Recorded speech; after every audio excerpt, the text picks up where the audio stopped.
Hello, listeners. Been wondering how you can help the show? Probably not. But here are 5 things you can do. 1. Subscribe.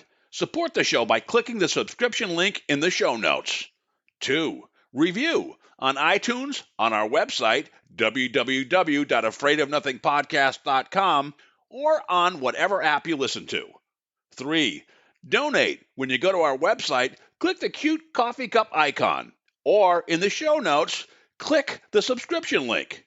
4. Share. Sharing really is caring. Tell your friends and even your enemies to check out the show. 5. Watch. Wait a minute, it's a podcast, not a movie. Actually, it's both.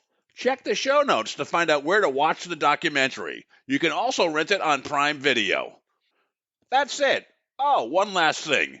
Enjoy this episode.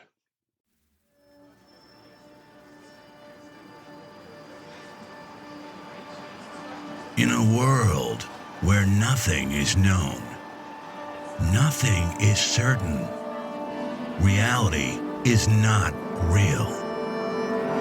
Wake up! Be afraid of nothing. I'm Bob Heskey. Robert. The host with the ghost.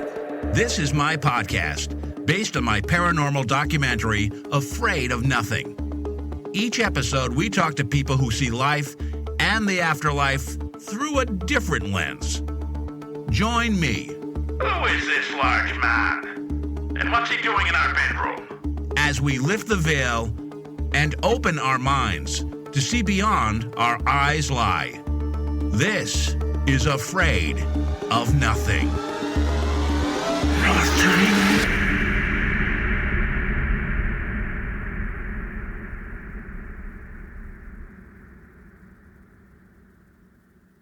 All right, we are here with Paul Kimball. He's a Canadian film and television producer, writer, director, whose projects include several documentary films about UFOs. His uncle was a late, great Stanton Friedman, an iconic ufologist.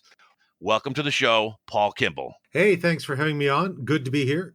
Although I'm not really here, but I am sort of here. But good to be talking to you.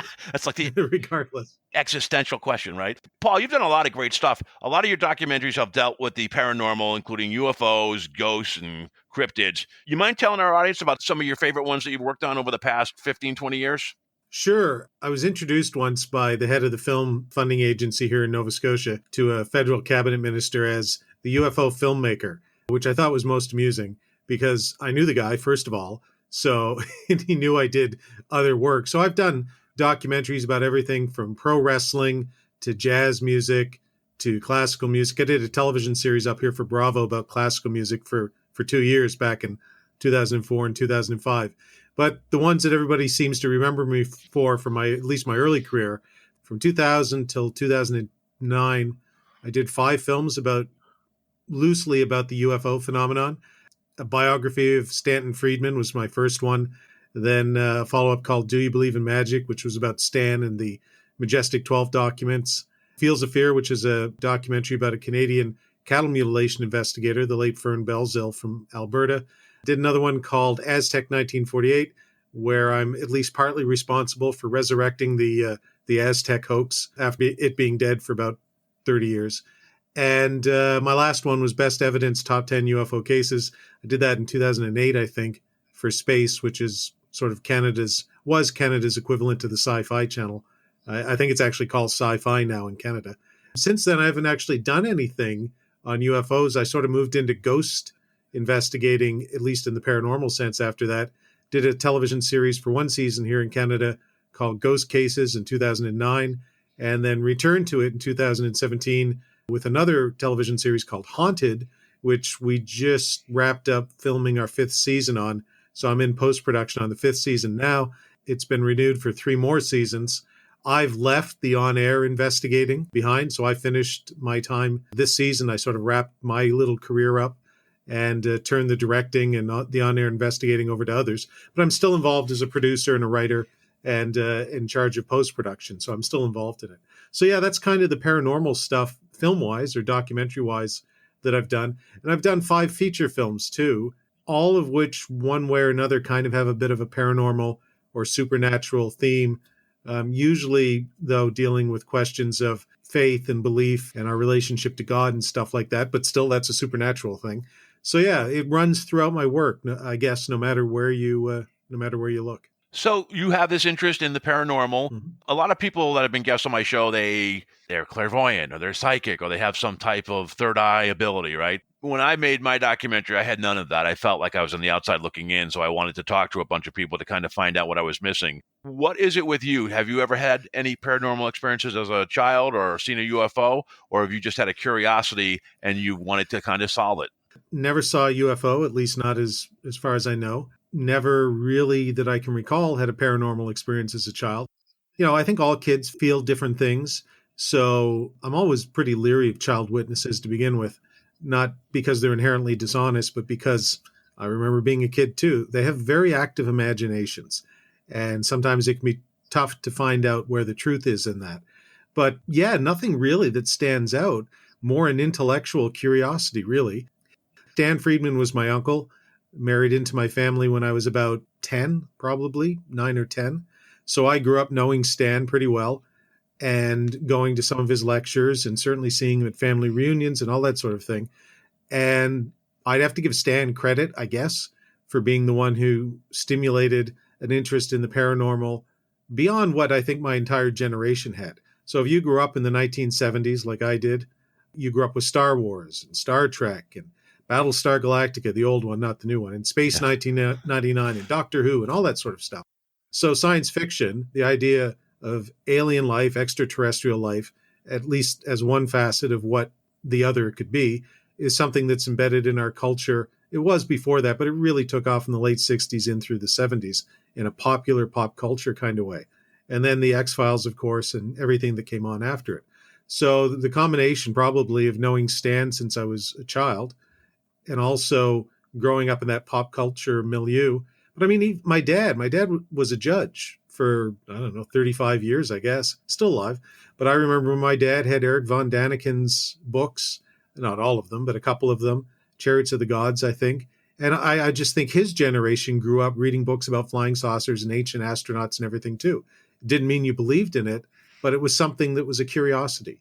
So that's kind of where my interest in the sort of UFO subject came from. The ghost thing is totally different. That stems back my entire life. And it relates to the one fundamental question that we all have to face as human beings. Is there, in the immortal words of Brian Ferry, more than this? And what comes after, the end of this life, at least? So that's something I've always been thinking of. My grandfather was a Reformed Baptist minister. He traveled down a different road in trying to figure out what was out there for us afterwards. He believed he had answers. I have relatives who are evangelical and very religious. I have a cousin who's a minister. They have their path. My path was to explore other areas as well as also studying theirs.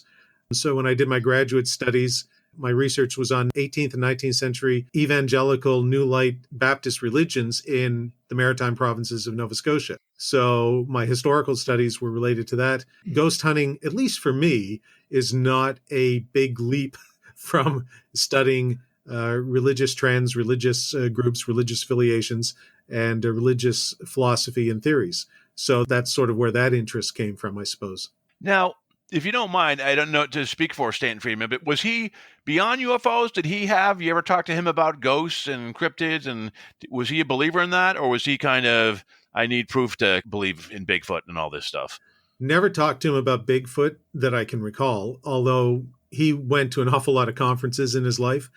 So I'm sure, well, actually, I was at a conference once here in Nova Scotia, not too long, a few years ago, where Lauren Coleman was the other headline speaker. So Stan was one of them. Lauren Coleman, the famous U.S. cryptozoologist, was another. And I believe they went out for dinner. They certainly knew each other. They're friendly. I'm sure Stan did talk to him, obviously, about Bigfoot during the conversation, and probably UFOs, too. I honestly don't know what Stan's stance on all that was. I couldn't even hazard a guess, but I don't think it was really on his radar screen. On the question of ghosts, I know he found ghosts interesting. I think it was probably because I was involved with it, although I'm not sure. But I had long conversations over the years with Stan about religion, the idea of God. He was very interested, for instance, in integrating those kinds of concepts into UFO theories or research. So I remember when we filmed Stanton Friedman is Real in 2001, we filmed a segment. I don't think it actually made it into the film, but it was him sitting down with Barry Downing. Reverend Barry Downing was the author of one of the seminal books about UFOs, The Bible and Flying Saucers. So if you think that flying saucers or UFOs, for instance, were space aliens who came down and are basically, you can find them in the Bible, Old Testament, New Testament. Well, Barry was at the forefront of that theory. And Stan found it not only fascinating, but I remember he would lecture and he would give examples of how, particularly the Old Testament, where you could see certain things that are clearly allegorical, like Sodom and Gomorrah, where somebody was turned to salt. I can never remember who. Not Saul. Lot's wife. Yes, Lot's wife, I think, looked behind and was turned to a pillar of salt or something. And he would go on about how that could be UFOs. That could be aliens using advanced technology. This description reminds me of what the aftermath of a nuclear explosion would be like. This looks like a laser. They blinded their eyes. This could be a laser. So Stan was interested in that aspect of the Bible. There's no question about it. But I also thought Stan was a pretty spiritual guy and was open to a whole bunch of different ideas without ever, I think, settling in on one of them and saying, well, this is the absolute truth. But he and I certainly talked about it. He married into a family where, my particular offshoot of the family isn't terribly religious. But like I said, my grandfather was, my grandmother, many of my aunts and uncles and cousins. So Stan married into that family. He was Jewish himself, knowing full well what he was getting into. So there were always interesting conversations at the family reunions between Stan and some of my more evangelical relatives, and they always coexisted very happily. They could talk about anything from baseball to religion. We always tried to avoid politics, I guess. But yeah, he had a very spiritual bent, and I always enjoyed talking to him about those kinds of things. Now, you have a kind of a different take on that aliens have been here. You have kind of a different take, which we talked about before we started this, and I'll paraphrase it, but maybe you could correct me.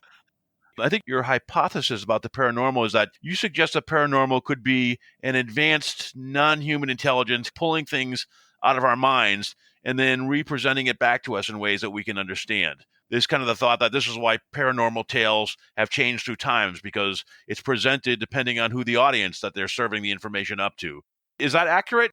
Yeah, that seems like a pretty good representation of what's on the Wikipedia page. I didn't even know I had a Wikipedia page until a couple of months ago. It's like, oh, well, this is interesting. You do? Yeah, that basically sums it up. It's also not my idea. So I would never claim to be the guy who originated it. Even within the modern paranormal world, Jacques Vallée has gone down that path, at least in some respect. My good friend, the late Mac Tonys, delved into that. My good friend, Greg Bishop, who's a writer and a radio host and a podcaster that everybody should know about now with his show Radio Mysterioso and some of his books out of Los Angeles. We had a group. I dubbed it the Paranormal Rat Pack, which in varying degrees, everybody that I said was in the Paranormal Rat Pack hated, some more than others. But I think I said it was Mac Tonys, Greg Bishop, and Nick Redfern and I. And we were all friends. And I sort of said, yeah, we're kind of like Frank Sinatra and the Rat Pack. We're slightly outsiders, but we're really cool and hip, and we have some cool and hip ideas. And I was just the ringleader. Nick does research on everything. So Nick has literally researched everything from Bigfoot to UFOs to mind control experiments to Martians. His new book is about Martians. So I say this in the best possible way, Nick's all over the place. He's very esoteric, I guess. Mac and Greg were much more interested in UFOs in particular. But all of them were Nick and Greg are obviously still alive, open-minded thinkers. And it was Greg in particular, though, because he has a background in art, studying art. And I do, too. I love art. I'm an artistic person. So he and I would do his radio show. I'd go out to L.A. and we'd sit in the studio, and this is what we would talk about.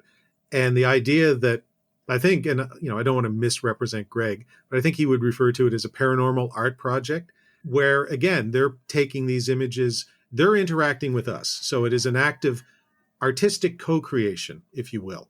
So whatever it is, whether it's space aliens or God or some advanced, I think I came up with the term advanced non-human intelligence. So maybe that's my contribution. But whatever it is, is out there and it can see how we think and how we act. It's far beyond us, but it wants to interact with us, not in a bad way.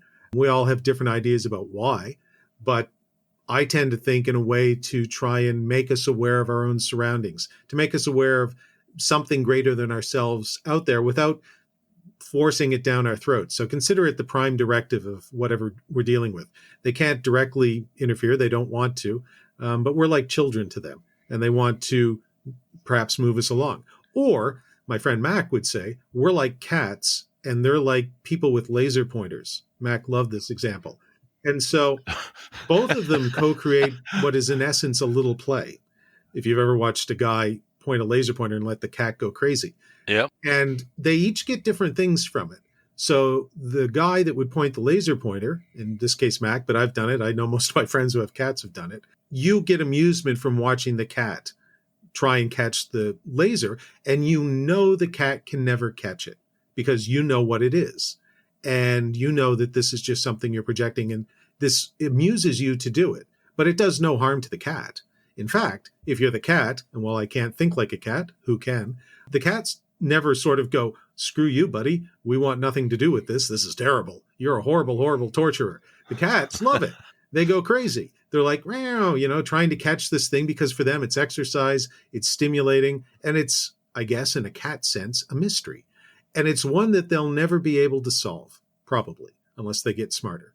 But they can figure it out in a sense that they start to see patterns and they start to understand, if you do it enough with them, perhaps how you're going to move the light. And then, especially if you don't change it up. So if you kind of get into a lazy rhythm, the cat starts to get bored. So then you have to mix it up a bit. So, hey, maybe dragons aren't cool anymore. So whatever we're dealing with decided dragons or whatever images they might have shown us 1,000 years ago, let's try something new. These people seem to have technologically advanced. Maybe we should get some credit for that, for stimulating their imagination. Well, let's fire something that's a little more technologically advanced than they are now and see if that stimulates them. And I think if that's what happened in the 20th century, it worked. People's imaginations were stimulated by the UFO phenomenon as it started to appear in the 1940s. Not Roswell, forget about Roswell, but things stemming back to ghost rockets, but then the Kenneth Arnold sightings, and then everything that went on into the 1950s and 1960s. And there was this huge burst of imagination, fear. There was some fear in there too. Certainly that's kind of what we look at it. I think what I look at it as being, and I view it more as an artistic, like Greg, I view it more as an artistic endeavor, or more like an artist would, that you're painting a canvas, whoever you're dealing with is almost co-creating that painting with you. So if you're this advanced non-human intelligence, you can do all these spooky tricks. I'm talking as a ghost investigator now. It's like, If a tree falls in the forest, would anybody hear it? No. There has to be somebody in the forest to hear the tree. And if you're an advanced non-human intelligence and you want to do some of this stuff, well, if you don't have anybody to do it with, if there's no cat in the room or no Paul, what's the point? And so it takes two to tango, and we're an integral part of whatever that process is. We're just not in control of it. We're surfing the wave, and whatever we're dealing with is in control of it. And then the question becomes, what are we dealing with? My stock answer to that is I don't care. Somebody could say space aliens, somebody else could say God, somebody else could say something else, and I go, oh, look, I don't care. As long as I figure it doesn't mean us harm, I actually don't really care what it is. I'm more interested in the process and in the sort of the mystery of what they're trying to tell us or show to us or make us feel than I would ever be about what their identity is. Well, one of my questions was going to be who it is. I was going to ask, do you think it's like AI, right? Like artificial intelligence that maybe something a higher consciousness creates, but is this an AI thing that gets a sense of our mind, figures out what's in there, then presents something back? Is it artificial driven, or do you, again, I guess you don't have the answer to that. My other question is, do you think it affects a select part of the human population, or is everybody being brain scanned and having stuff represented to everyone? Well, I wouldn't phrase it so much as being brain scanned, because that sounds like, although I suppose that's kind of what we're talking about. But I don't know how it would act or how it would work. It could be based on emotions, honestly. It could be based on a whole bunch of things and the way we interact with the universe that we don't even understand. I scared the bejeebus out of my friend Tim Banal on his podcast once. I went into a deep dive talking about the idea of, and I used a Star Trek analogy where I said Odo from Deep Space Nine. He exists as a separate being fine, or he can, but he's also part of this much broader the founders and this great link. And at the end of the series, spoiler alert for your listeners, if they haven't watched Deep Space Nine, he merges back in with his spirit. And then everything is shared in a way that we can't possibly, I don't think, really comprehend.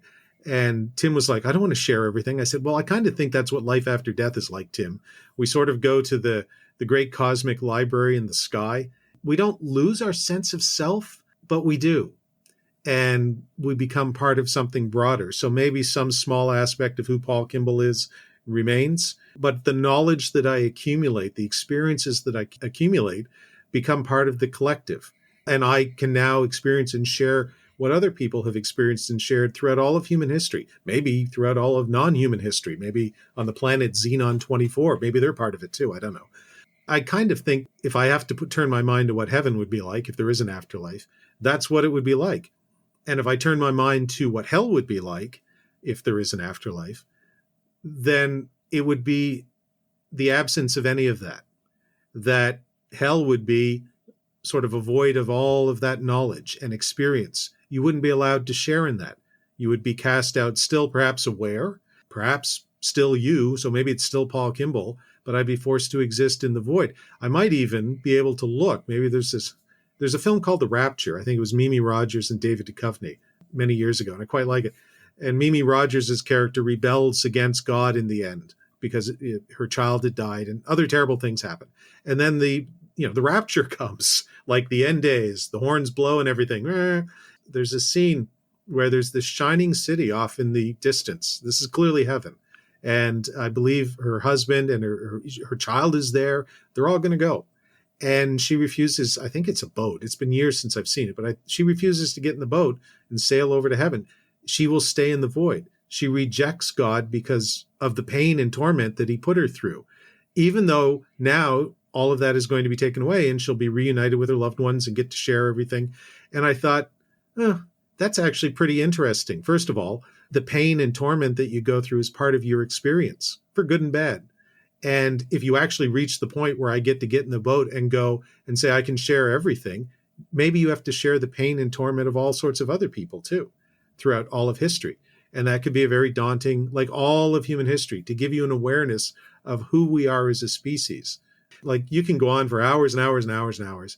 I know I have with Greg or whoever talking about these kinds of things. These are the kinds of philosophical, theological, bar stool arguments that after a few beers get really wild. But at the end of the day, I don't know what the answer is.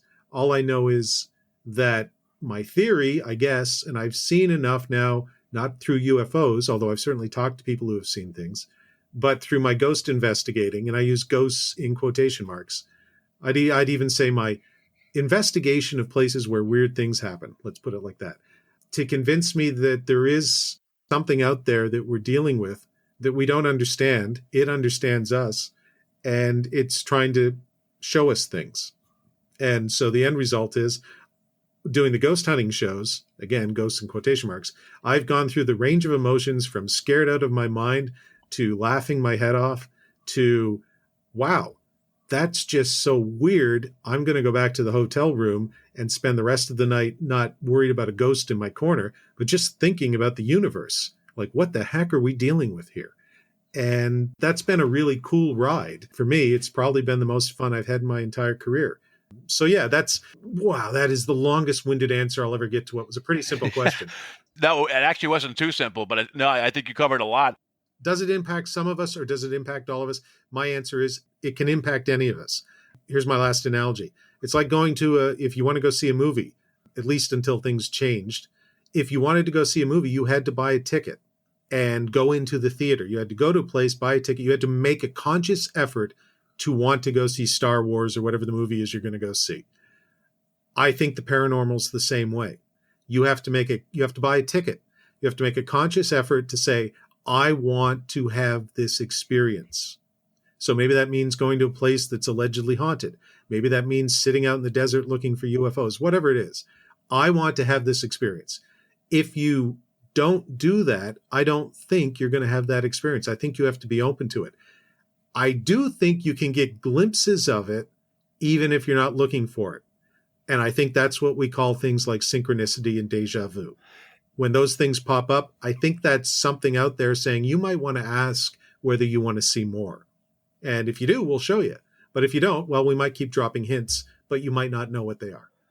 Now, just one takeaway I have, see if I'm correct on this. My takeaway from that is your belief is that there is a higher intelligence out there that is communicating with us and maybe even manipulating us to a certain extent for some type of, if it is art, it's considered a big canvas of our collective experiences on one canvas, on one piece of art. And then I guess when the next generation comes, that's another canvas, and then so on and so on. Do you think that you go on and you come back? And again, do you believe in reincarnation and coming back? Or do you think once you're done in this existence, consciousness, you go on to something else, whatever that is? I'd like to believe in reincarnation. As I used to joke with Mac, I would desperately want to become reincarnated as Jessica Alba.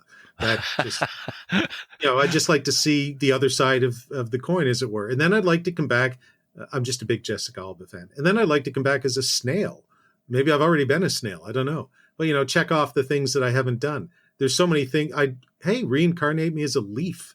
I'll just blow around for a bit. Do I believe in it? No. Do I disbelieve? No. That's my general answer about everything. I'd like to believe in it, though. There's certainly enough philosophers and theologians throughout history that have talked about it, speculated about it, that it's not something that I would dismiss.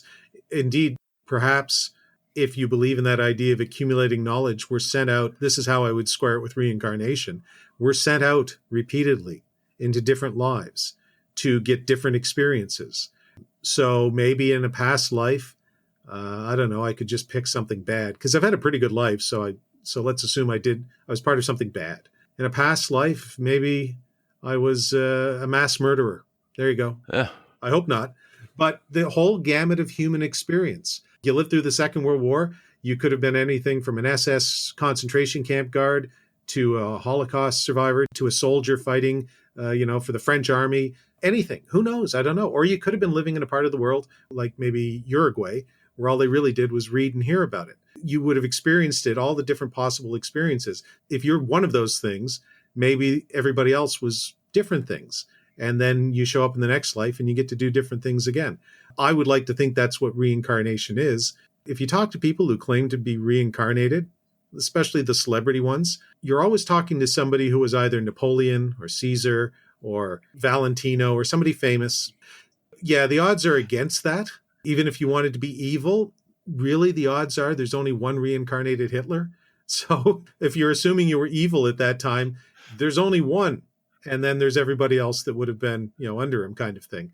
So most of the experiences that we would have had, maybe somewhere in your life, you get to be, whether good or bad or whatever, important in quotation marks, like a historical figure that would be remembered. Maybe, I don't know. But the rest of the time, you're probably a ditch digger. If I had been reincarnated, I'm sure somewhere in the Middle Ages, I was a plague victim. Maybe I was a plague victim. Like the Monty Python film, The Holy Grail, where the king goes riding by and, well, he doesn't. He clip-clops by. And the peasants are revolting, of course. And they're all in the mud and everything, and they just kind of ignore him. And I think most people that, if you want to talk seriously about reincarnation, you're not going to be talking to people who say, I was Napoleon, or I was Xerxes. It'd be more like, I was Guy. I was in Napoleon's army, and wow, did I take a bullet to the head at Austerlitz. And that was the end of that. And then I came back 20 years later, and all of a sudden, wow, things were all different. Yeah, who knows? But that I would think that's probably how that goes.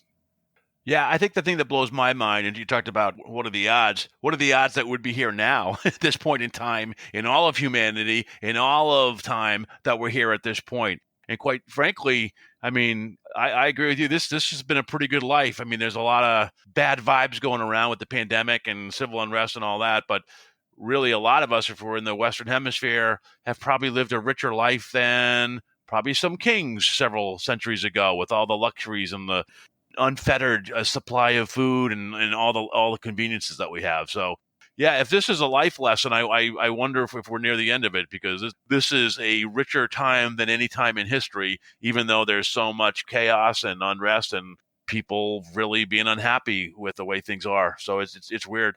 I want to pivot to You worked on a couple of shows. You mentioned Ghost Cases and I think Haunted more recently. Mhm. And I get the sense that you will accept something, but there's a skeptic side of you. You had a couple interesting experiences. I don't know if it was Ghost Cases or Haunted, but there was one. I'm going to name a couple, and then if you could add a couple in, if you don't mind. There was a really cool video online I saw, the case of the cursed painting, where you went into a place, there was this cursed painting, and you kind of didn't take it seriously, and then at the end of it, you were wondering if maybe you should have. You want to tell us a little bit about that story? Yeah, sure. That was towards the end of shoot. We only did one season of Ghost Cases. We did the final 4 episodes in the United Kingdom near a town called Congleton, which is up by Manchester. So I have a good friend there, Dave Sadler, other guys, Steve Mara, Paul Reeves. They were part of an organization called the Unknown Phenomenon Investigation Association, or UPIA. So as Bruce Willis would say it, he'd probably pronounce it slightly differently, but yippee-ki-yay kind of. I used to call it yippee-ki-yay. It was the UPIA. So anyway, when we went over there and we were staying at an inn, it was the Lion and Swan. I actually don't think it's there anymore. I think they tore it down. But it was an old Tudor inn. There was actually a room that had a Tudor-era bed in it, which was, I was in that room. So I think I slept in Henry VIII's bed. Don't actually think it was Henry VIII's bed, but it was from that era. So yeah, really old place. That's the nice thing about the United Kingdom. If you think there's haunted places in New England or Nova Scotia or North America, wow, there's really every place in England is haunted. But the staff had this kind of legend. And the legend was there was this painting in the basement. And you'd think, whoa, was this a painting of a Tudor king with his hunting hounds and everything? No, this was like a painting from the 1960s of a woman who had one of her breasts exposed. I have no idea why anybody would paint this painting, but it exists. And if you touch the painting, so the legend went, somebody would die. And it wouldn't necessarily be you. It would be somebody you knew or somebody that you were with knew or something like that. But somebody within your little circle of like 6 degrees of separation, which is way too wide. So say 1 or 2 degrees of separation would die. We all joked about it. I mean, if you see this painting and you've seen the video, I guess, that I posted, it's absurd. I mean, I don't know who the artist is, so I don't want to demean his or her talent. I mean, it's competently done, but it's just this goofy painting. It's also not scary. It's not like what you see, like, Annabelle, the doll versus the real doll, right? No. It's just nothing that you would think would have an eerie vibe, at least seeing it in the video. It just seemed like an attractive woman with the breast showing. Yeah, that's exactly what it was. And so compared to a scary painting, I'd much rather see the attractive woman painting, but there'd be no reason to look at that painting and go, this thing should be haunted. It contains an evil spirit, not the stereotypical reasons. So it's a good life lesson that if you believe objects can contain energy or curses or whatever you want to call it, they don't necessarily look like the Necronomicon. It's like the Indiana Jones movie, right? The Holy Grail didn't look like the Golden Goblets. It was just a simple wooden carpenter's cup. So appearances can be deceiving. Anyway, we get in the basement. Dave Sadler and I are joking around, neither of us really taking it seriously, and that's being polite. And so I touch the painting. And Dave looks at me and he goes, I can't do their accent, but, you shouldn't have done that, Paul. Now somebody's going to die. And if Dave Sadler hears this, that is absolutely not his accent. And I went, woo, spooky, spooky. And then I put it back down and we went on and we did other things. Well, okay, it was the next day. So we finished investigating that night, went to bed, next day, get up, breakfast, we're going somewhere else. Can't remember where, one of our other locations. And what would normally happen was we would go down to the hotel restaurant or dining room, get breakfast. Dave and Steve Mara and Paul Reeves, the 3 guys from UPKA, would join us. Well, they did. 2 of them. Dave was there. Steve Mara was there. Paul Reeves was not. Paul had been with us the first 2 nights. This was our 3rd day. So I said, hey, okay, cool. Hey, Dave. Hey, Steve. Well, that was fun last night. Where are we off to today? Hey, when's Paul getting here? I guess he's coming in separately, right? And they both looked at me and they were pretty ashen-faced for no other reason than the bad news that they had. The bad news was Paul's father had died that night. Ugh. So I have to say. Quick question, if you don't mind, Paul. Yes. Was it unexpected? I mean, was it something out of the blue? I can't tell you exactly how, but as I recall, it was unexpected. Now, he might have been ill, I don't know, but it definitely, you weren't expecting, like, tonight's the night. Paul didn't get a call kind of thing. Like, Paul, you need to be on. I had a friend whose father was in a home recently, and he knew his father was about to pass away. So I was there when he got the call. but he knew the call might come that night. And I don't believe that was the case with Paul's father. So it was unexpected. And my mind, and I could tell from the look in their eyes, Dave's mind and Steve's mind, but especially Dave's, because we were the two guys who had goofed around with the painting. Our eyes locked, and it was like, damn it. Yeah. Did we? And I'm not laughing. Yeah. I'm not laughing. Obviously it's terrible that Paul's father died. And did I cause it? No, I don't think so. But did a small part of my mind go, well, the legend is. And so this is either a coincidence, which every skeptic in the world would simply tell you it's a terrible, terrible coincidence. Most of me is sure of that. But I have to admit, as I said in the television show at the end, there was a small part of me that left there thinking, because I had gone in pretty cocky and both skeptical, but also pretty cocky. Like I was, bring it on, pow, pow, me and the ghost kind of thing. Yeah. And I left sort of like less so, saying, yeah, maybe there are kind of things. And this was the second last episode we ever filmed because we didn't do a second season. And to some degree, part of it was I didn't really want to do a second season because it wasn't overwhelming, but it's just like towards the end. And this was one of those experiences where I went, I don't know if I really want to keep going down this road. It was a little frightening then. I didn't exactly know how I wanted to deal with it. So the way I dealt with it was by saying, we're not going to do a second season. And we didn't. And then eventually, years later, I sort of went back to it when I said with Haunted, now I'm ready to go back in, be a little less cocky. Although if you've ever seen Haunted, I was still pretty cocky, but not in the way, like if I walked into a house and somebody said, hey, that's a haunted painting or that's a haunted stuffed crow or whatever, you probably shouldn't touch it. Because if you do, somebody's going to die. I guarantee you, I wouldn't touch it. Like that's one of those things that I've now learned. So just better safe than sorry. But yeah, that's what happened. Nothing much else happened at the inn, honestly, in that episode. We kind of investigated a few things, but nothing really happened. It was that was the thing that happened. And it's a terrible story for Paul Reeves. And I still feel bad, obviously that his father passed away. But it was an object lesson to me, at least. And if you're going to deal with this kind of stuff, treat it with respect, just in case it's real, even if you don't think it is. And be careful. That reminds me, Paul, there was I'm hoping to have the guy who owns the Annabelle doll. There was a story where Ed and Lorraine Warren, their son-in-law, actually used to have a show and about, I don't know, the 90s where he would interview them. And now he's kind of the caretaker of the museum, and he's married to their daughter, Judy. And there was a story with the Annabelle doll where this young, cocky kid who came in on a motorcycle with his girlfriend, this doll, because it looks like a Raggedy Ann doll, right? Mm-hmm. This doll's a fake, it's a phony, whatever. Go ahead, mess with it. He insulted the doll, and then going home on the way back, he got into an accident and he died on the motorcycle. So yeah, it's this weird thing that it's never like definitive. It's always like, wow, could that be? It's never like totally definitive, and that's the thing that nags at you. Sorry if I brought up something painful from the past, but I thought that was an incredible story. Hey everybody, this is your paranormal podcast pal, Bob Heskey. Every night I like to listen to videos on YouTube. But lately, with COVID, civil unrest, market volatility, politics, conspiracy theories, I just want to tune out.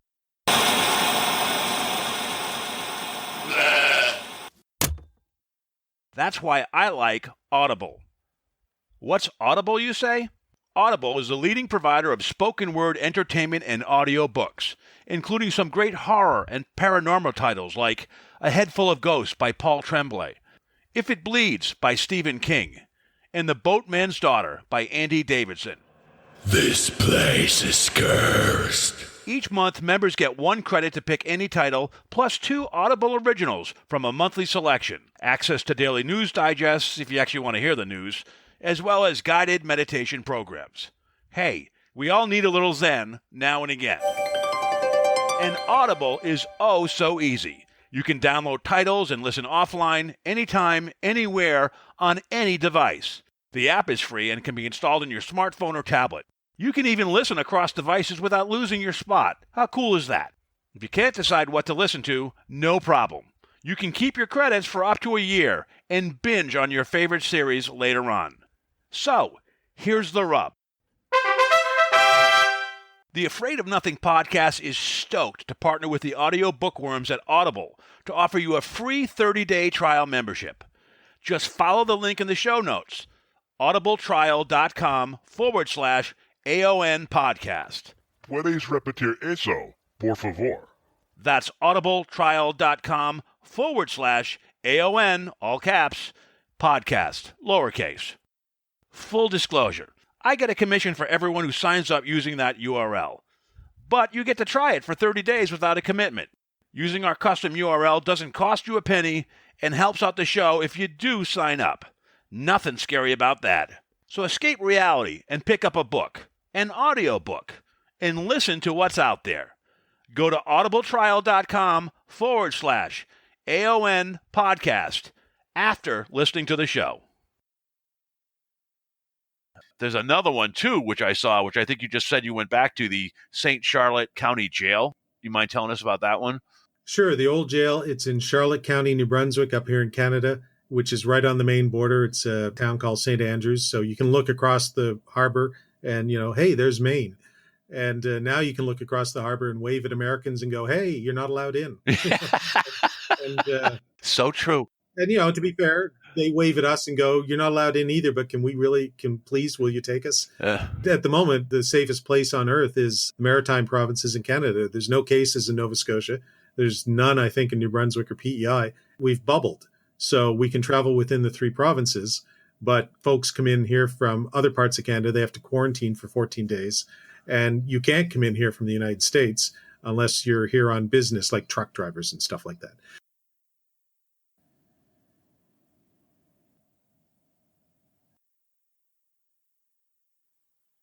The old jail it's 2 things, a courthouse, and it's right next to the old county jail. And so it's an old stone building from the 19th century. And it was the place where the last recorded hanging, there was one other one in New Brunswick, but certainly in Charlotte County. It was 1942. And they hanged an RAF sergeant, Royal Air Force sergeant, named Tom Hutchings. And what he had done, what he'd been convicted of, was brutally murdering a local girl. After a dance, they had walked out in a little community called Blacks Harbor, where my dad actually, one of the places he grew up, which is about maybe 30 minutes away from St. Andrews. So brutally murdering her, and then he was convicted and he was hanged. And so the legend, the ghost story, which is quite famous, the jail is now an archives and a bit of a museum, and they'll do ghost tours through there. So the story is that the ghost of Tom Hutchings continues to haunt the jail.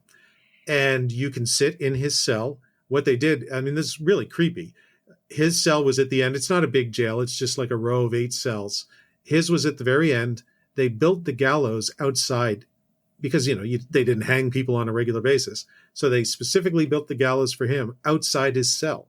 The remnants of the gallows can still be found in the jail. They propped him up as a bit of an exhibit. And it's right outside where his jail cell is in the hallway. So he would have to be there every day, bang, bang, bang, bang, bang, listening to them hammering away as they built his gallows. And then the short walk to the gallows was pretty quick. And off he went into the great beyond, wherever that is for him. And I think, as I'm trying to remember the story, it took him a long time to die. I think they botched the hanging. So I think it might have taken him more than you're dead, several minutes for him to actually die. So somebody was good tying a noose knot, apparently. But sometimes I wonder if the hangman purposefully botched the jobs, but you would lose your job as a hangman if you did that. So that's the story.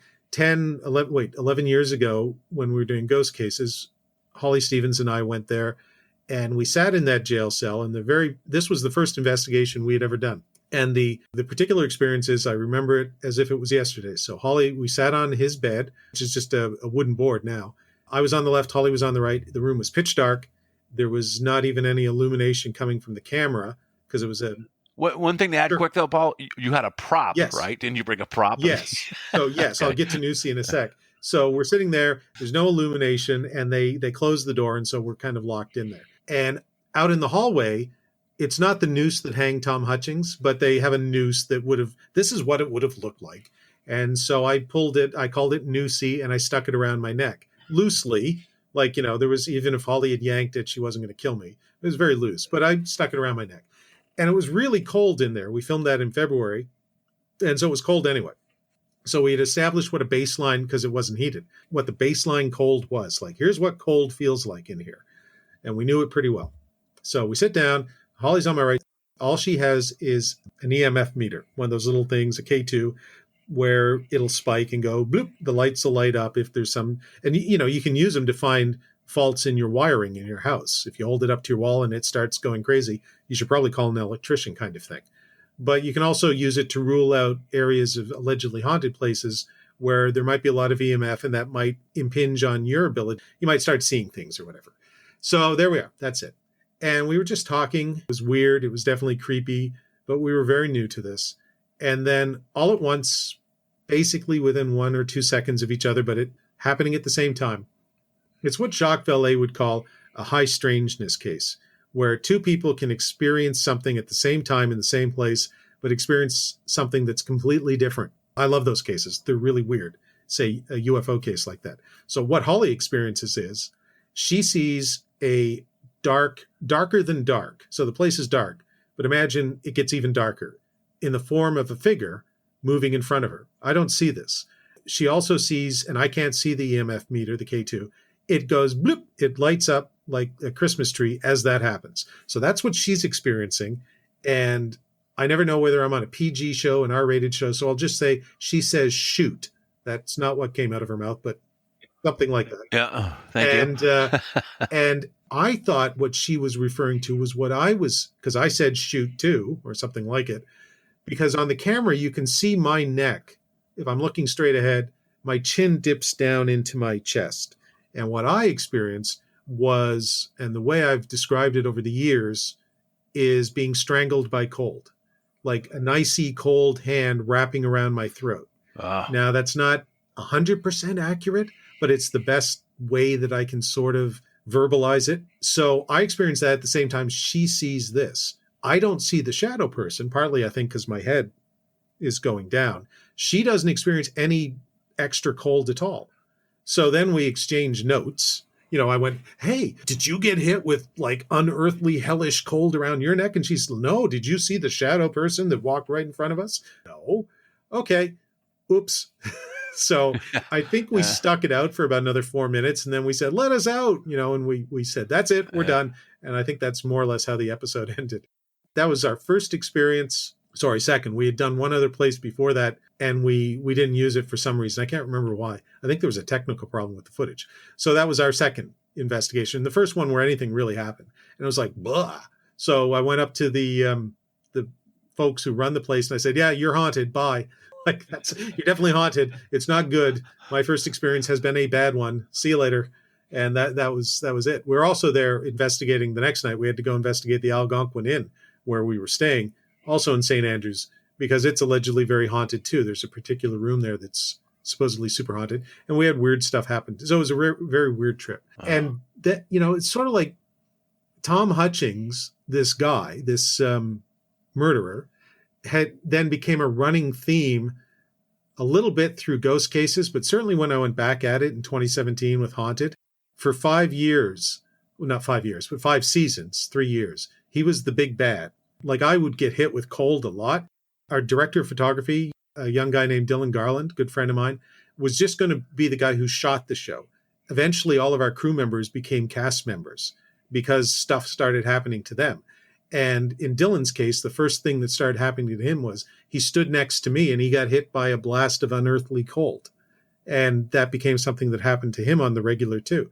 So I developed this theory that, maybe Tom Hutchings never actually left me, that all those years ago, he stuck around. And so this season, this summer, we went back to St. Andrews, and it was like I knew I was leaving the show. I'd made the decision I was leaving. Dylan is leaving the show too. He's staying on as director, but he's leaving as an investigator. So we filmed 2 episodes back to back. There was about a week between them. The first one was at a captain's mansion, an old sea captain's mansion in Yarmouth. We went back to that. We had done that in season 1.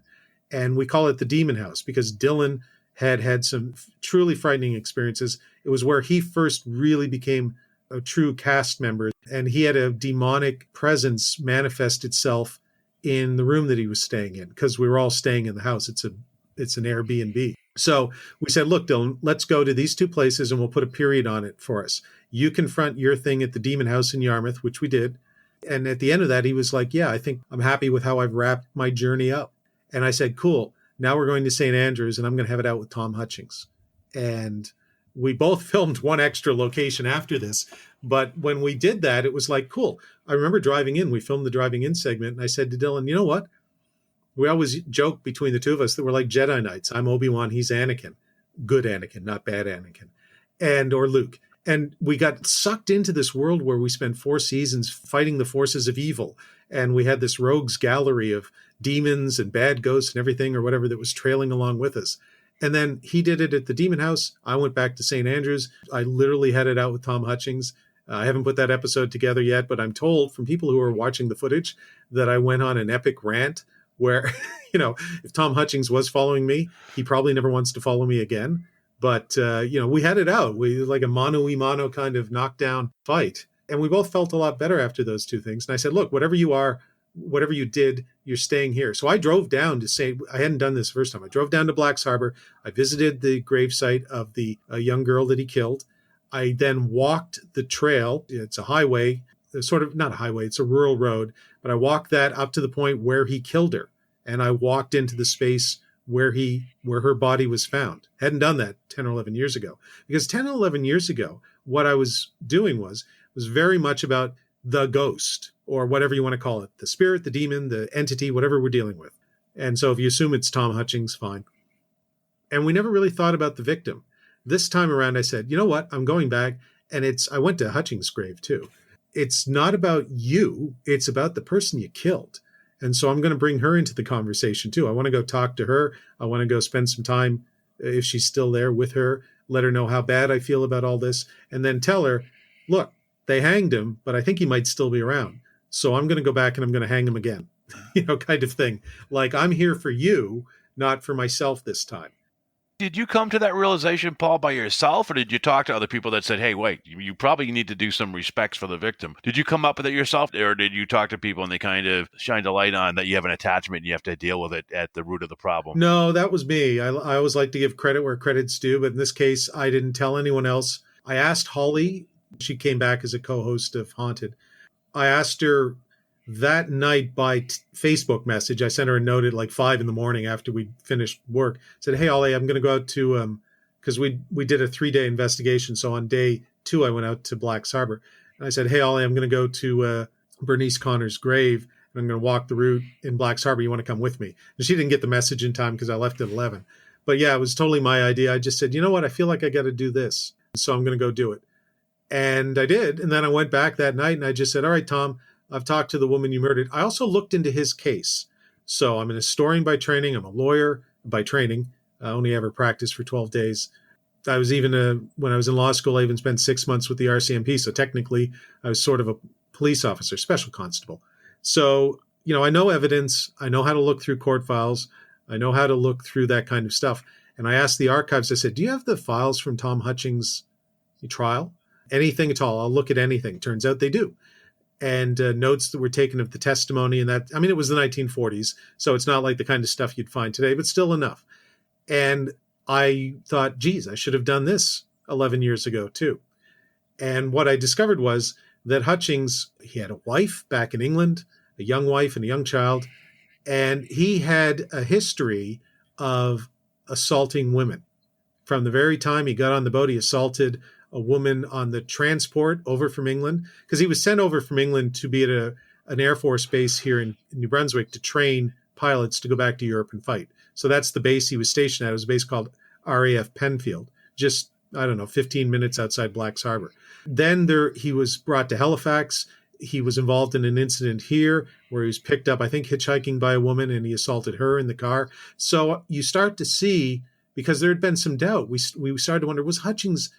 He never said anything at his trial. By all accounts of the people in the jail, he was a model prisoner. He didn't cause trouble. And the evidence on which he was convicted was circumstantial. Nobody saw him do it, that kind of thing. It was all circumstantial. So I started to say, well, okay, first thing we'll do, let's examine to see whether Tom Hutchings was really guilty. It's a cold case. Let's take a look.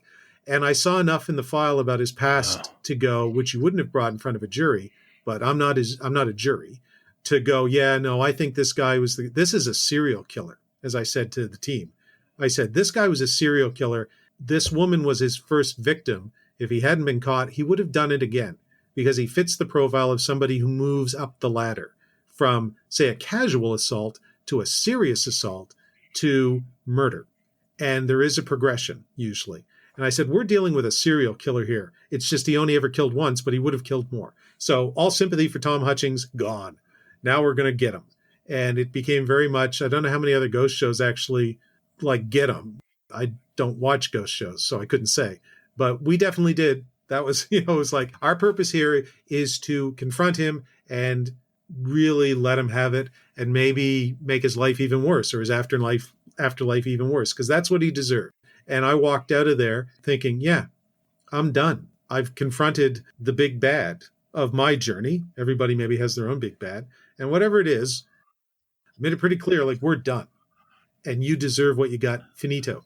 And then we did this final location, and Dylan and I said, cool, we can be Anakin and Obi-Wan, the Jedi diplomats again. The Clone Wars are over. They've ended well. That's a documentary, Paul. Yeah. It's a documentary. I know. They've ended well. Yeah. This is the alternate Star Wars universe where Anakin doesn't turn to evil and he becomes a noble Jedi master, and Obi-Wan, and they stay friends.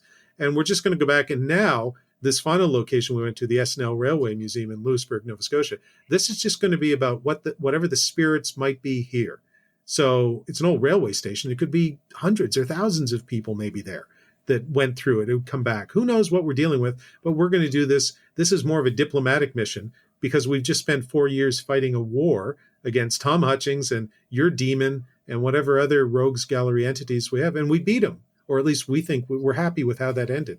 So let's have one more location where we do something good. And that was really a cool way to end, for both of us, our journeys on the show. We're still interested in it. Like I said, Dylan will still be directing. I'll still be editing and writing and producing. But to be actually right there in the field, going into a room or whatever. And no, we both kind of said we've seen enough. We've put a period on our journey so we can let other people, we'll bring new people in and let them see what experiences they have. And I'm just as interested to see, we have new team members, Kim Moser, Jen Taylor, and others, to see what their experiences are going to be. And I suspect they'll be different than mine. I hope so. And then that becomes part of that sort of communal knowledge, right? And then maybe someday in a few years, if the show's, we are renewed for 3 more seasons. So maybe in season 8, I'll go back in 2 years and say, well, now, given your experiences, I have a new path of inquiry that I can take. Something interests me. So now I want to try this again. But at the moment, if I was out of questions to ask, I'd sort of answered them all. Yeah, I had that question earlier on when you said and also your text to me before that you weren't in front of the camera. So that kind of answers why you kind of went from in front of the camera to behind it.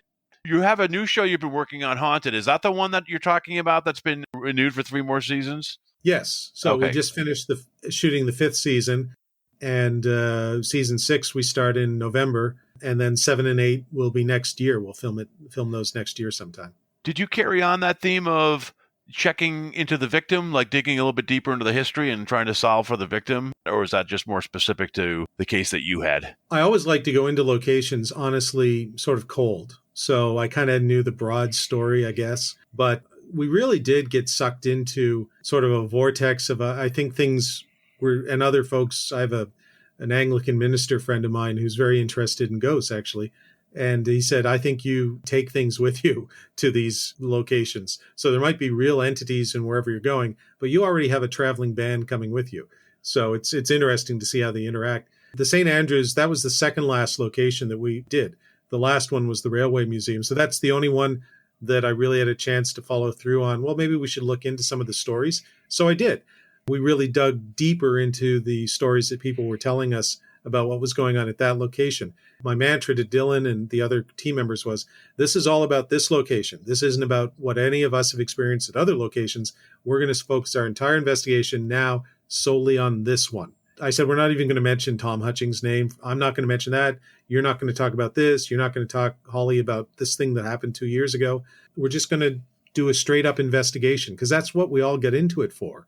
And then we get sidetracked on this path where, again, we were like the Justice League and we were fighting the Injustice Society. So, yeah, it was a different investigation than the ones we had been having for the last 2 years. It was fun. It was good. Stuff still happened. How would you say you evolved from the cockier guy maybe 10 years ago or whatever to the person who's had this experience the past 4 years? Has it changed you at all in terms of your belief system? Are you convinced yet about ghosts? Are you still receptive? But man, that was interesting. I'm not convinced about ghosts as we commonly understand them. Are they the spirits of dead people who stick around to haunt us? I think if you're bad, if you're being punished, I can see that you'd be stuck in the place, and part of your punishment would be to spend eternity or a large portion of it reliving that experience. Maybe he gets hanged every day. I don't know. But you'd be stuck there. That I find, sure, maybe. If you've lived a good life and you're off, if there is an afterlife and you're off to a better, I don't see why you would stay or why you would want to stay. Eventually, you'd move on. That's the whole idea of heaven. It's this glorious place, or another life. You move on to a new life, whatever it is you move on to. So I never thought like, hey, it's Uncle Ed. And Uncle Ed was pretty cool. And Uncle Ed's been dead for 30 years, but he's still here. I never really caught much to that. I did come to believe that in certain specific cases with people who would have lived lives that were deserving of punishment, this could be part of their punishment. I could see that because usually the experiences I were having were, they weren't with Uncle Ed, they were with darker forces. But then again, that could be that something feeding to me what they think I'm going to expect to find. But I do believe that we were dealing with something that isn't us, and that's something that is beyond our understanding, but is still very much a real experience. So I saw enough in 5 seasons of Haunted, 1 season of Ghost Cases, and just life in general to go, yeah, there's something out there. Unlike my grandfather, the minister who would say, I definitively know what it is. It's the God of the Old and New Testament. And, here's the story. I can't say that. But what I can agree with him on, if he was still here, I would say, you and I think both agree that there's something beyond us. And, we can probably leave it there and sort of say, you think it's something else, and maybe I think it's something else. But we both think that we're dealing with something. There's more than this. Again, the Brian Ferry quote. And yeah, that was the conclusion I came to after that journey. And I look at it now, and when I went into it, I was very skeptical. And hey, it's a gig. I kind of took it because it was a job. Somebody offered me the gig. They basically said, you've done UFOs. Well, you can do ghosts, right? I went, sure. Why not? And then I became much more interested in the ghost thing. I've never really returned to UFOs. I still keep in touch with some of my friends, obviously from the UFO world, and some of them are my best friends. But I don't write about it anymore. I don't make films about it anymore. I know it's out there, and occasionally people ask me about it, and I go, I've spoken at a couple of conferences locally about it, but I'm not a researcher. I don't read new books. Honestly, I don't find it particularly interesting because I've studied the history of it a lot, and everything that's happening in the UFO world has happened before. And when it happened before, it had happened before. So when you hear, the New York Times has articles, there's disclosure is imminent. The military has released these photos, the current thing that's going on. Well, it seems very new if you're 20 years old and you have no knowledge of what's happened before. If you're a little older and a little wiser, and you've studied the history of the UFO phenomenon over the last 75 or 80 years and how we've dealt with it, you will see that there have been things like this before. Congressional investigations, scientific inquiries, whether it was Project Blue Book or the Condon Committee or whatever. And they always come to some sort of conclusion, and then it dies down, and then it comes back in a different format. And our own way of dealing with it reconstitutes itself. So been there, done that, seen it, literally bought the book. Have a friend called Aaron Gulyas. He's an historian, teaches in the U.S. He really delves into the past history of it. And he has a pretty good podcast called Something Saucer. And anyway, if you look up Aaron Gulyas, you can find it. And if you're interested in UFOs, that's the one podcast I still recommend because it talks about the history. The ghost thing, though, that again, like I said, we all have to deal with life ending, right? And what comes after life. And so that still interests me very much in an existential way. Space aliens are really cool. If space aliens are out there, I want to know about it. I just don't see any movement on that front right now. So, plus you had a very deeply personal experience. I mean, you've had experiences with someone with you that have had separate experiences, you and another colleague, one with the demon and one and you with the Tom Hutchins character. So it's very personal, the ghost thing versus the UFO, which is interesting, but it hasn't hit you yet. So we're coming near the end. I just wanted to ask you, you are a producer, you make films. What's your favorite documentary that you haven't produced that you'd recommend to our audience? Of all the paranormal shows that you see on the Travel Channel, is there one that you think is really well done that you like? No. No. That's, Okay. it's not quite true. I will admit, I didn't watch any ghost shows, for instance, before I started doing ghost cases years ago. Never seen one. I still don't watch them. Generally, I don't find them interesting. I sort of know how they're made. I kind of think that many of them, we always took great pride. We would never fake anything. The experiences, whether you believe them or not, were real. I earned that reputation in the UFO world too, so I would never risk it in the ghost world. Having said that, I've seen enough of the other ghost shows now they're very American. And again, I don't mean to insult all Americans, but American television is different in many respects from any other television in the world. It's sensationalistic, and I think the ghost shows down there are the same way. Having said all of that, I do have to admit to an enduring, not fondness, not like, but just, it's like watching a train wreck sometimes, Ghost Adventures, like Zach Baggins. I'm not a fan, Yep. but I do have to admit it fascinates me. And as a producer, I also have to admit it's really well made. Their budget is clearly a lot bigger than ours is, so they can do a lot more things. But it's just a really slick, well-produced show. It's good entertainment. He's an engaging character. That's what I'll say. And I've had a Zach Baggins experience. So it's kind of personal. We were at the Demon House the first time we investigated it, and Dylan and I were up in the attic, and we had a ghost box with us. And as a joke, because I was still a little cocky, just less cocky than I used to be. But as a joke, the ghost box, for your listeners who don't know what it is, it cycles through radio stations and frequencies. And if it spits out a word in answer to something you say, the theory is that it could be a paranormal entity using that energy, those radio frequencies, to give you an answer. Yep. That's the very nutshell version. So anyway, we're up there, and as a joke with Dylan and we were talking about Ghost Adventures actually, and I said, "Hey, demon, ghost, whoever's here, anybody out in the ether, I got a question for you. Who do you like better, me or Zach Baggins?" And Baggins, the thing spit out Baggins. And it really, really, really hurt. That stung. But it's the kind of thing where we both looked at each other and we should maybe be scared, or how the heck do you even know Zach Baggins? And then you start to think, are we dealing with something that he's dealt with on Ghost Adventures? Because my knowledge of Ghost Adventures is they don't ever really deal with anything good. So it became a very interesting thing. So yeah, I would say Ghost Adventures is the one that I watch, and it kind of amuses me. And I also respect the technical values of their production. In terms of documentaries, anything by Errol Morris. Thin Blue Line. Mm-hmm. Yes. A Thin Blue Line, yeah. Yeah, and Dr. Death, the story of Fred Leuchter, who was a Holocaust denier. Morris is, to me, the best. Fog of War, another great film about Robert McNamara. Yeah. If you want to know how documentaries should be made, looking at Morris's work is the first place I would send any student. I'd say, watch that guy's work. Because, in fact, I patterned the Stan Friedman film a lot on Mr. Death, the Leuchter, the Holocaust denier story. Because what he had was, when he interviewed Leuchter, and this was a guy who denied that the gas chambers existed and all that sort of stuff, he had him look directly at the camera. Now, I never went to film school, but the first thing they'll tell you is, when you're shooting, never have them look directly into the camera, right? Right. You watch documentaries or news or anything, you'll usually see them looking slightly to the left or slightly to the right. There's many reasons for that. But Morris had Leuchter look directly to the camera.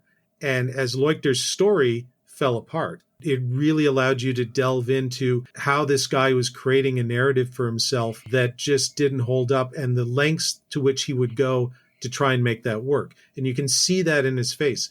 There's just a certain type of person, when the lies start to unfold, having them look directly at the camera is really cool.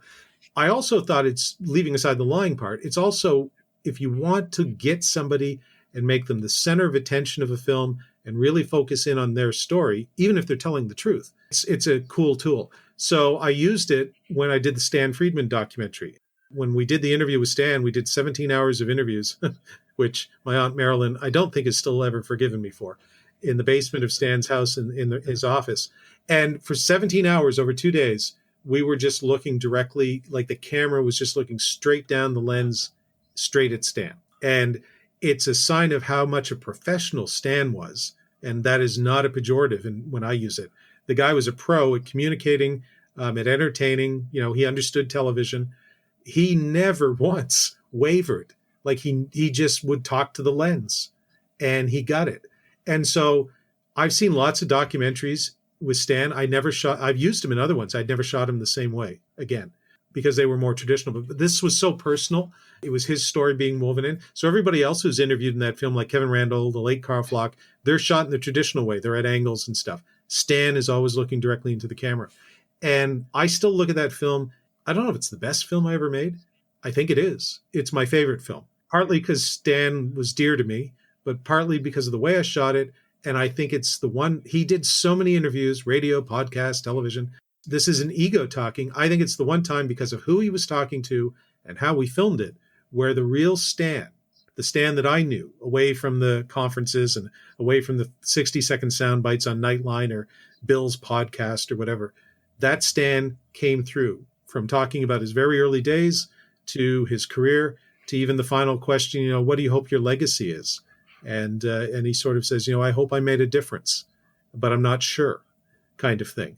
And I thought, yeah, there's an element of a bit of doubt. I think he said, I hope I made the world a better place for my kids, even if just a little bit. Well, I enjoyed it. And by the way, unless you had a second camera, that's a huge commitment to make, right? Because you're not going to say, okay, Stan, now we're going to have you look off camera for 16 hours, right? So it's like, once you made that commitment, it had to work. And so if it did like that, that's awesome, because that's really a ballsy move to make creatively, and to have it come through like that, there's a lot of satisfaction in that, I would imagine. Yeah, I was dumb enough, because it was my first film as a director. I was dumb enough not to know better. Yeah, it worked. If it had been 2 years later, I might have said, I should probably cover my ass and have a second or third camera.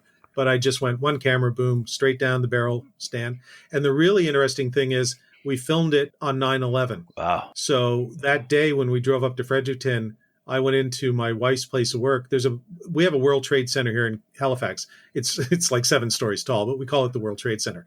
And she's sitting at a computer, looking, as everyone in her office was, looking at the computer, watching the news. It was very early days for that kind of thing. I said, what's going on? She said, a plane just flew into the World Trade Center.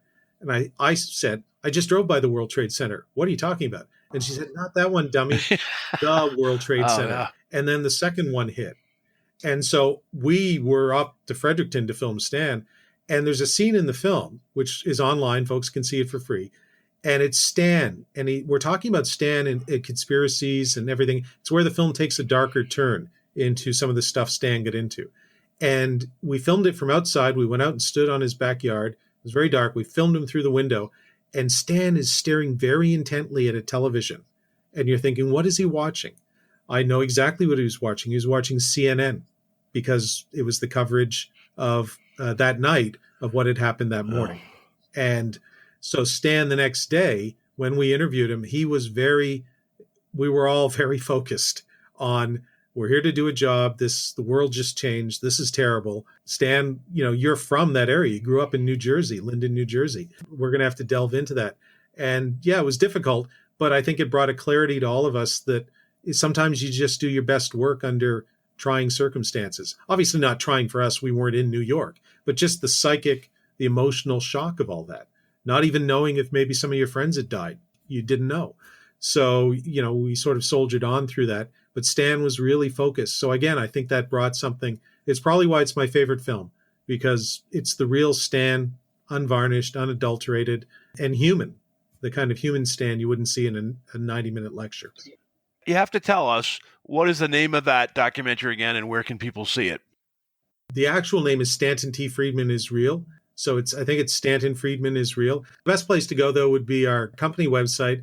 We've embedded it on the website. And you can find Haunted Season 1 there, and some of my other films, too. So, yeah, right. The website is winterlightproductions.com.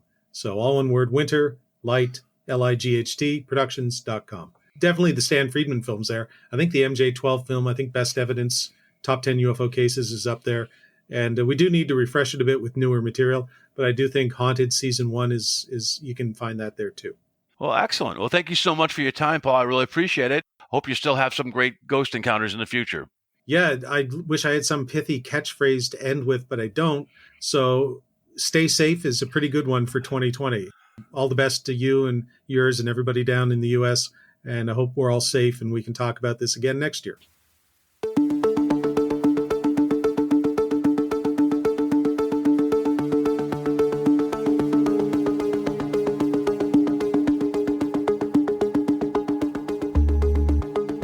You've been listening to the Afraid of Nothing podcast. Please subscribe and like us on Facebook. Until next time, stay scared.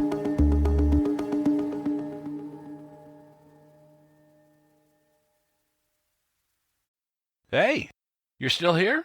Great. Then why not listen to another episode? Visit afraidofnothingpodcast.com to peruse all the shows. That's afraidofnothingpodcast.com.